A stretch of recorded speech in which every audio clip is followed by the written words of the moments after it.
Elias Finch first heard the word horizon in his grandmother's kitchen, a forbidden syllable uttered like a spell.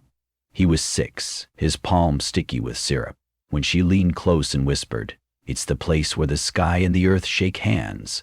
Then her eyes flicked to the ventilation grate, listening devices hid in every apartment, and she clamped her mouth shut. A moment later, she was talking only of mundane things: weather rations, next week's fog schedule, the price of flour. But the word lodged in Elias's mind like an ember that refused to cool. 34 years had passed since the Ashen Armistice. On paper, the war had ended. In practice, it had only changed shape. Cities still bore cratered crescents where ordnance had kissed concrete. Yet the leaders of the warring blocs had agreed on one proposition: expansionist dreams began with the eye. If citizens could see a straight-edge mountain face, ocean verge, desert plain, they might begin to imagine what lay beyond it. If they imagined, they might demand. And if they demanded, they might march. So the generals, now diplomats, outlawed the horizon itself. They called it the clause of containment. Article 7 enshrined rightful opacity at terrestrial extremities. Governments retrofitted old patrol drones, fastening vapor canisters to their bellies. 3 times a day, the machines stitched tight walls of fog along every avenue, field, shore, and ridge. Each billowing curtain was measured to occlude any sight line longer than 10 kilometers. New buildings were granted permits only if their windows angled downward. Public art was vetted for lines that might suggest vanishing points. Even the word horizon was purged from dictionaries, replaced by a blank space bordered in warning red. Elias grew up in that white cage. His earliest memory outside the kitchen was of recess at the Integration Institute, children stumbling in milk-thick vapor that smelled faintly of metal. They played tag by sound, yelping when another body loomed out of the haze. Teachers praised the Ministry of Boundaries for protecting growing minds from perilous vistas. Yet some brains, surrounded by fences, learned to climb. Elias discovered old atlases in the restricted archives, the pages soft as cotton from secret handling. He traced the lines where continents tapered into margins labeled mare incognitum. He saw the phrase, "the edge of the known world," and he imagined standing there, feet in sand, looking outward. At 16, he hacked his first camera drone, feeding it a looped image so the operators believed it was patrolling its route, while in truth, it hovered above school grounds. But he wanted to learn if a drone could be blinded. It could. The day he slipped a bolt cutter across its optic cable, the device's spotlight flickered, then died. The fog that afternoon arrived late, failing to find its mark, and for 3 minutes the western sky opened like a wound. Gray gave way to tremulous amber. Elias stared, breathless. Then the backup fleet arrived, dispersing fog in furious gusts, and the aperture sealed. The authorities never traced the sabotage to him, but they mandated facial recognition upgrades on all drones from that day forward. Elias, terrified and exhilarated, decided if he was ever to see the forbidden line again, he would have to go higher than the drones, higher than even the stratospheric fog curtains. He would have to hijack the eyes that stared down on everything, the National Weather Satellite Array. Years bled into study. Elias took degrees in atmospheric physics, geospatial coding, and publicly, the mundane craft of municipal cartography. Mapping sewers, conduits, green roof allotments, anything that earned him state stipends without raising eyebrows. Privately, he built algorithms meant to sift the satellite feed for the thinnest anomalies, gusts that might part the artificial fog, gaps in mineral clouds, rogue sunbeams that slipped through. He hosted his code on a stack of rust-stained servers hidden beneath a decommissioned metro platform. There, in the cold humdrum dark, Elias hunted for the world's straight edges. On the day everything changed, the servers caught a stutter. One of Orbital Eye's thermal sensors was malfunctioning, permissioned in diagnostic mode. The data stream, normally encrypted, dropped to plain text for 2 minutes and 41 seconds. It was enough time for Elias's sniffer program to pry open the door and linger unseen in the buffer cache. Suddenly, he had root access to half the array, including the onboard fog masking algorithms. a library of shapes the government used to auto-censor images before downlink. He hesitated only once, thinking of prison barges anchored somewhere beyond the mist. Then, he disabled every sky-wrought blur in a single quadrant. The next scheduled pass, 11:03 local, would capture raw Earth without filters. But raw Earth did not mean visible Earth. The drones would still weave their curtains below. Elias needed one more piece. He drafted an electromagnetic pulse blueprint, designed to scramble the drone's fog canisters for exactly 7 minutes. Too long and the authorities would triangulate. Too short and the gap might never align with the satellite's pass. He encoded the pulse in a modulated hail broadcast from obsolete weather buoys still bobbing in the harbors. A 30-second window of clarity. That was all he dared. At 11:02 he was on the roof of his apartment block, laptop balanced on a crate of unripened tomatoes, fingertips trembling. The city below was a churning eiderdown of white. The buoy network pinged back in acknowledgement. The sky-level antennae blossomed. 10 seconds. In his mind he recited his grandmother's illicit definition, the place where the sky and the earth shake hands. Elias pressed enter. Far below, unseen beneath the fog, the harbor buoys sang their warbled note. Drones, hearing the false maintenance call, rerouted to standby, vents clamping shut. Vapor fountains died mid-breath. The fog ripped open like wet paper. Buildings emerged, then boulevards, then the ribbon of the river snaking towards something luminous beyond the city's rim. In orbit, Satellite 14 swept the quadrant. Its imager, free of censorship subroutines, captured a full spectral panorama. Elias's screen refreshed. There it was, crisp as geometry. A line. It lay just beyond the river, where the ground lowered into marshes and the marshes into pale sand. The water beyond the sand mirrored the sky, its edge knife-lit, stretching left to right until the curvature of the planet stole it away. The horizon. A laugh clawed up his throat, half sob, half prayer. 34 years and 10 seconds. He downloaded the frames, encrypted them 6-fold, then re-engaged the fog algorithm. The curtains recoagulated, drones resumed their hiss, the world reverting to ash in a snow globe. But the truth now sat spinning on his hard drive. He expected elation to last days. Instead, fear swept in. Possession of contraband imagery carried a sentence of indefinite re-education. Worse, the moment he'd reopened the satellite lens, he had left a signature, however faint. Somewhere in the ministry's labyrinth, auditors would notice. He needed allies and a plan before the knock on his door arrived. He thought of the undercity map makers, the ones who etched forgotten culverts and drainage tunnels new districts relied on. Many were cynics, but some still cared about old things. Latitude, longitude, meridians older than the war. E-message 3.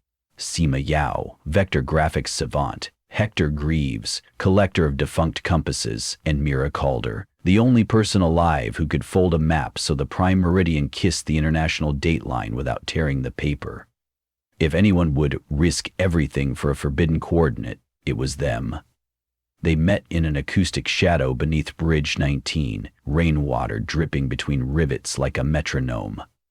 His mouth opened, finding his fingertips like a metronome. Elias projected the satellite image onto the underside of the bridge, silver pixels dancing on rusted steel. Gasps shivered through the gloom. No one spoke for nearly a minute, as if words might crack the miracle. Hector broke the silence. We always assume they just looped the cloud belt. This is proof it ends. It doesn't just end, Sima said, zooming in. Look. There are structures on the shore.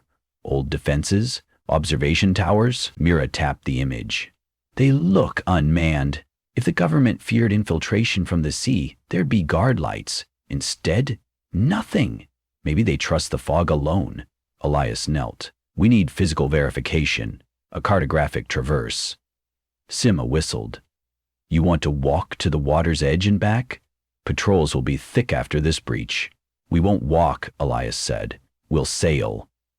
They stared at him. Hector barked a laugh. Through the maritime drones, the curtain at sea is 10 times denser.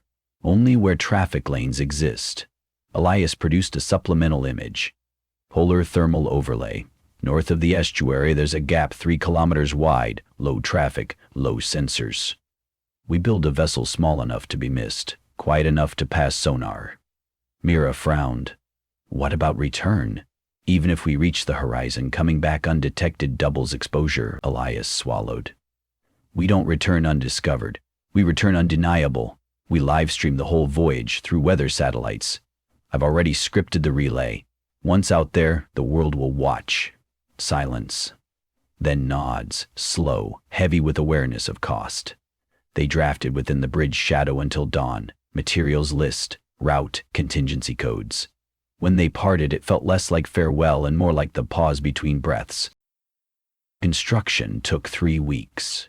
They commandeered an abandoned maintenance skiff from the canal service yard, replaced its diesel guts with a solar acoustic hybrid rig, and paneled the hull in radar-absorbent polymer stripped from old stealth tarp.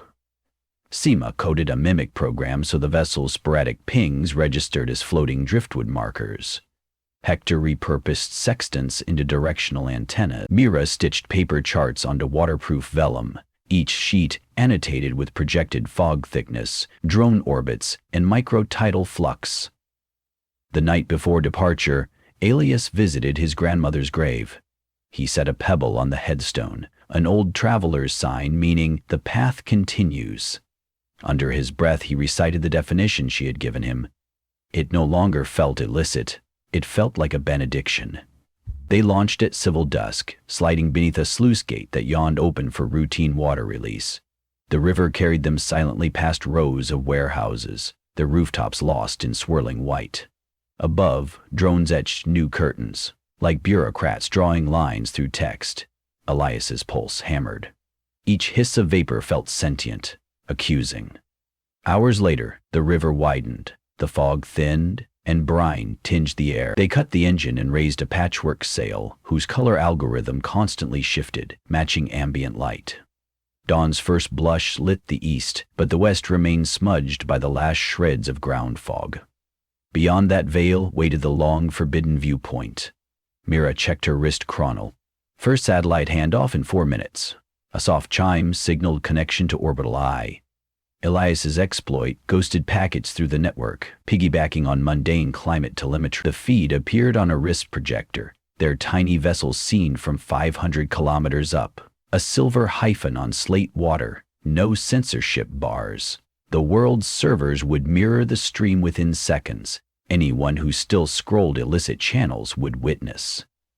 SEMA whispered, "We're committed."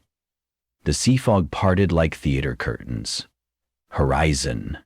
Not a word now, but a searing presence. A razor-sharp line made of light and implication. Elias had prepared for awe. He had not prepared for vertigo. The brain, raised on smothered vistas, rebelled at distance. For a heartbeat, he panicked that he might tumble upward into the sky. He gripped the gun well until knuckles blanched. Hector wiped tears. "My mother told stories. I thought she was glamorizing childhood. It's real." Mira's gaze was analytical even through wonder. Note the color gradation. Sky transitions azure to indigo in a clean gradient. No aerosol interference. If they'd seeded fog offshore, we'd see striation. Elias studied the shore behind them. Fog still roiled, a monstrous wall. From the city's angle, they must be ghosts already. Good. They sailed parallel to the horizon for 2 hours, testing boundaries. The line remained immovable. Crisp. Something else emerged, too. A cluster of pylons rising from the water 500 meters ahead, strung with cables, forming a net barely skimming the waves. SEMA consulted schematics. Not in any official maritime chart. Maybe a fail-safe in case fog fails physical barrier? Hector adjusted scopes. There's an opening on the northern end, but solar azimuth will spotlight us if we divert. Elias exhaled.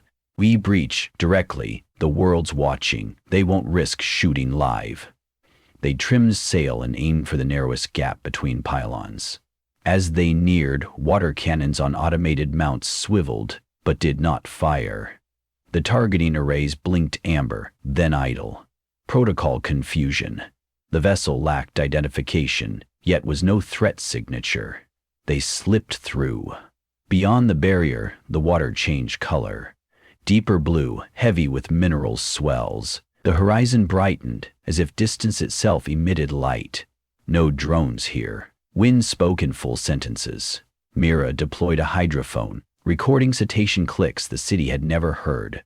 Seema fed coordinates into a world map layered atop historical pre-war data. "We're outside all registered economic zones," she murmured. "No nation claims this patch. It's a political blind spot." Elias's mind raced. Had the treaty writers intentionally left an unassigned belt, a vacuum where responsibility vanished? If so, what else hid beyond the fog? Unmonitored ecosystems, whole civilizations they chose not to engage. His musings shattered when his wrist projector flashed scarlet. Network interrupted. The satellite relay cut mid-frame. They were offline. Above, a new sound droned, heavier than surveillance flyers, deeper than weather drones. A formation of military tilt rotors appeared over the fog wall, bearing the insignia of the Unified Boundary Guard. Their prop wash smashed sea into whitecaps. Loudspeakers barked. "Vessel 1098, you are in violation of Clause 7. Cut propulsion and prepare for retrieval." Hector cursed. "They trace the stream. They're jamming up link." Seema looked at Elias.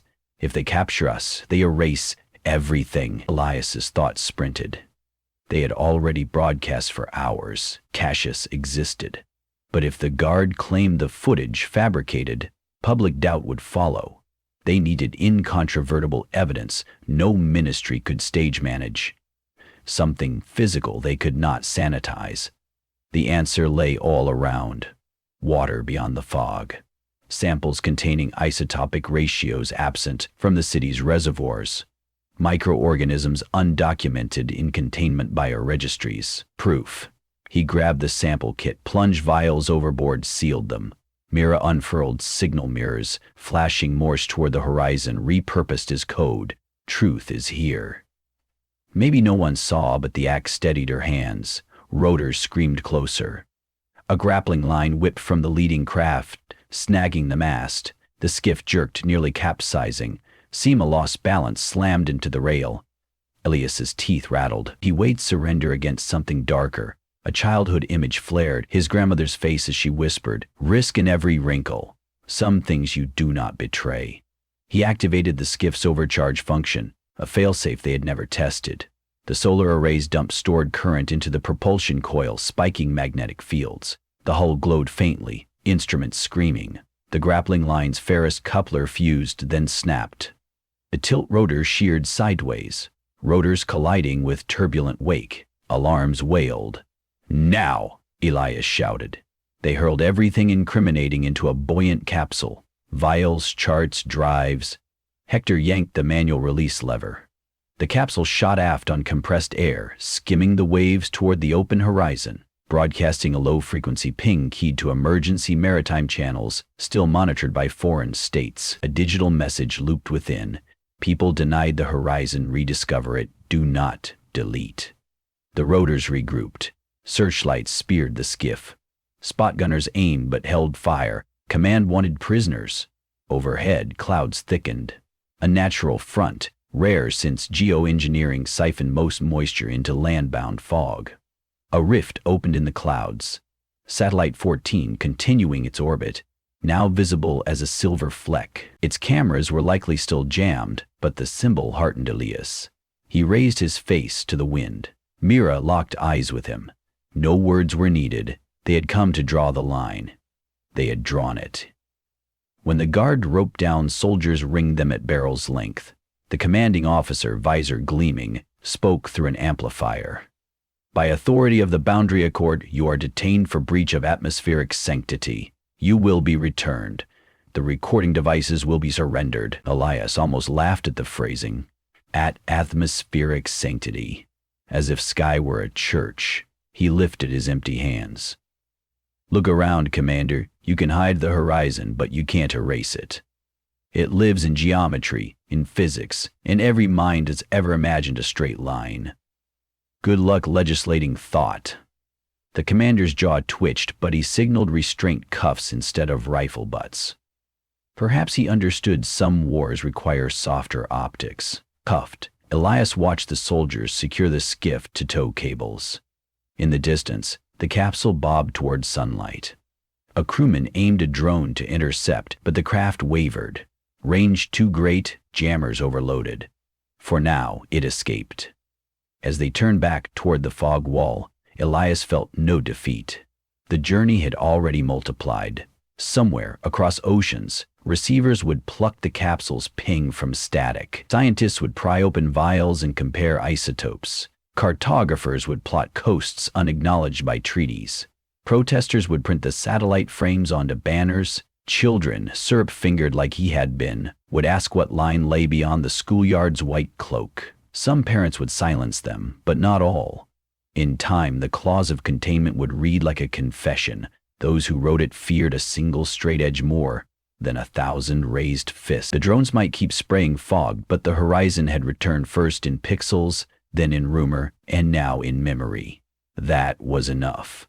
As the ship nosed into the manufactured mist, Elias closed his eyes and pictured the place where the sky and the earth shake hands. The handshake firm, unbreakable, waiting patiently for every one of its children to arrive.